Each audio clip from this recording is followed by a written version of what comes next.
É possível que você tenha alguma noção do que se passa na Venezuela. Você provavelmente acredita que por lá existe um poder autocrático, onde o ditador impõe suas determinações por meio de militares ou da justiça devidamente aparelhada. Mas não é bem assim. E o que você vai ver agora mudará sua forma de enxergar as coisas. E se você assistir até o fim, provavelmente perceberá que um sistema muito semelhante começa a se instalar no Brasil. Na Venezuela, alguns grupos operam como proprietários de suas áreas. São os coletivos. A primeira função do coletivo é defender a Revolução Bolivariana, e para isso eles dispõem de todo tipo de armamento e equipamento necessário para atacar qualquer um que se oponha ao modelo, ou seja, para atacar os reacionários. Esses grupos impõem uma espécie de disciplina dentro de seus territórios.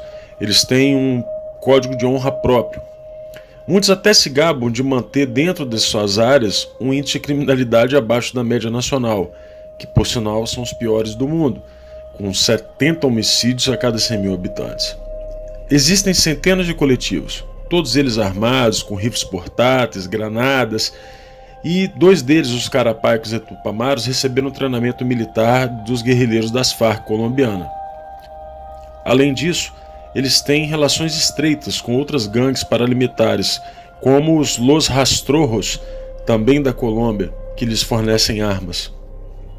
Esse grupo colombiano vive em conflito com o Exército de Libertação Nacional da Colômbia, que já se faz presente em 10 estados venezuelanos. O conflito entre essas organizações é uma constante, a disputa por territórios, muito parecido com o que acontece no Brasil. O governo venezuelano sustenta esses grupos por meio de planos sociais, concede recursos para seus projetos culturais e são eles que cuidam da distribuição de alimentos, entre outras benesses, naquele ambiente de fome e miséria.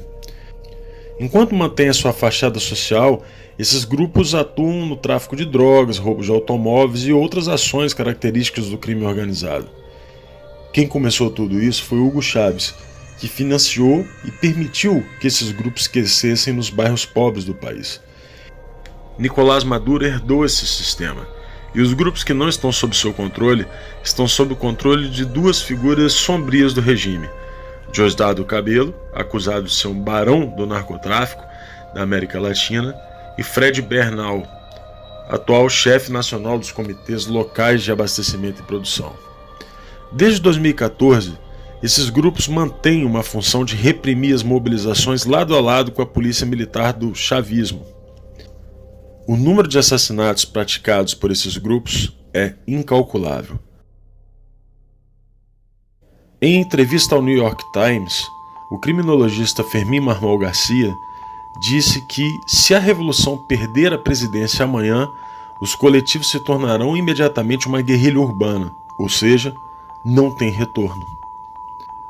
Os coletivos mais conhecidos são o Movimento Revolucionário de Libertação Carapaica, que usam vestimentas militares e escondem o rosto, e o seu líder é o comandante Murat. Suas armas incluem M4, rifles FAL, e são considerados um dos 2 grupos mais perigosos.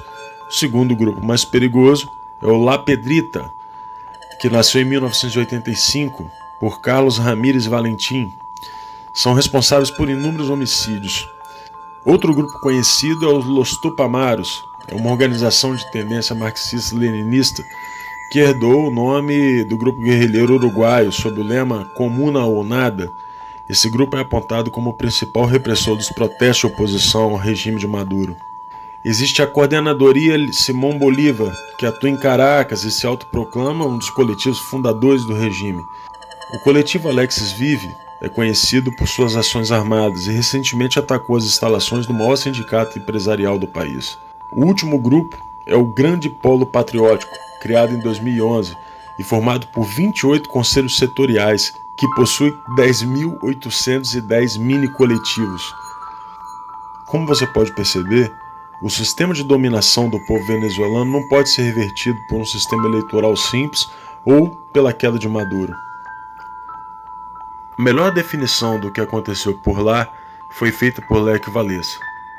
Segundo Walesa, fazer o socialismo é fácil. É como fazer uma sopa de peixe de um aquário. Basta aquecer a água, não precisa nem temperar, as plantas já estão lá dentro. Fazer o contrário, criar uma sociedade livre a partir do comunismo, é como fazer o aquário utilizando uma sopa de peixe. Isso é complicado.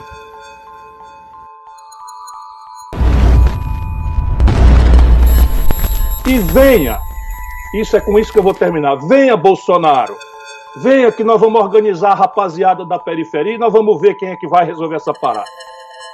O juiz federal Odilon de Oliveira de Ponta Porã, na fronteira do Mato Grosso do Sul com o Paraguai, obteve evidências da atuação de guerrilheiros das Forças Armadas Revolucionárias da Colômbia, as FARC, no treinamento de bandidos ligados ao 1º Comando da Capital, PCC, e ao Comando Vermelho. Segundo as apurações de Oliveira, quadrilhas de narcotraficantes do Brasil são dos principais clientes da América do Sul na compra de cocaína produzida pela facção colombiana. Eles treinam brasileiros lá para agir aqui.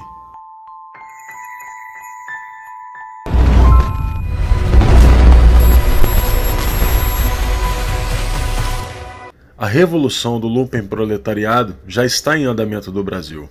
O lumpenproletariado, esse produto passivo da putrefação das camadas mais baixas da velha sociedade, pode, às vezes, ser arrastado ao movimento por uma revolução proletária.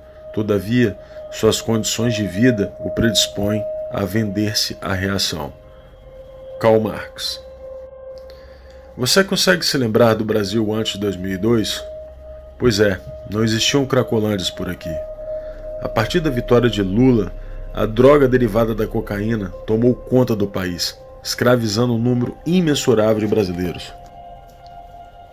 Tais indivíduos são capazes de lutar com maior coragem, mas são propensos a ações destrutivas.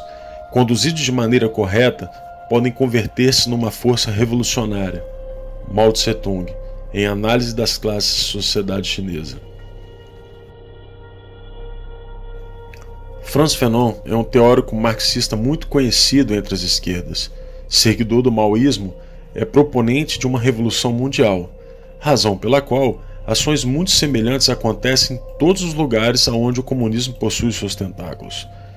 É dentro dessa massa da humanidade, esse povo das favelas, do núcleo do lumpesinato, que a rebelião vai encontrar o seu ponta de lança urbano.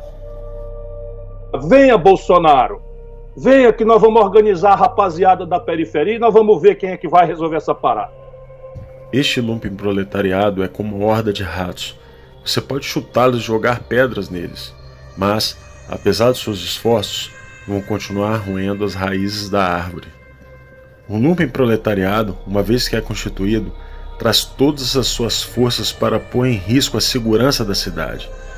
E é o sinal da decadência irrevogável, a gangrena sempre presente do coração do sistema colonial. Aqui no Brasil, a gente reagiu. Fomos às ruas e exigimos o fim de um governo que estava corroendo a nossa sociedade por dentro. E conseguimos uma vitória singela, mesmo que os revolucionários tivessem tentado impedir de todas as formas. Acontece que a revolução lumpenproletariada estava em andamento por aqui, e não será fácil reconstruir um aquário a partir de uma sopa de peixe deixada pelo petismo. Você então se pergunta como podem haver banqueiros, artistas, intelectuais e membros da elite que não conseguem perceber esse tipo de situação e ainda assinam manifestos junto com Ciro Gomes, que, como já vimos, tem exata noção do que está acontecendo. E para isso, Karl Marx também tem uma explicação. A aristocracia financeira, tanto no modo de obter seus ganhos quanto no modo de desfrutar deles, nada mais é que o renascimento do lumpenproletariado nas camadas mais altas da sociedade burguesa. O lumpenproletariado não está limitado aos drogados, bandidos, famigerados da classe marginalizada. Estão nos poderes, nas corporações, na mídia e no judiciário. Veja que até as opiniões de alguns jornalistas conhecidos têm mudado, e isso acontece de acordo com a mudança de quem banca os seus contra-cheques. São as pércoras do jornalismo, ou os degenerados da informação. No judiciário, do mesmo modo, um número cada vez maior de criminosos é colocado nas ruas. Parte deles para alimentar a massa revolucionária, e outros vinculados justamente aos grupos que tratamos há pouco. Tudo isso é feito às claras, não existe segredo. Preciso que a gente denuncie isto. Que a gente anteveja esse tipo de manobra.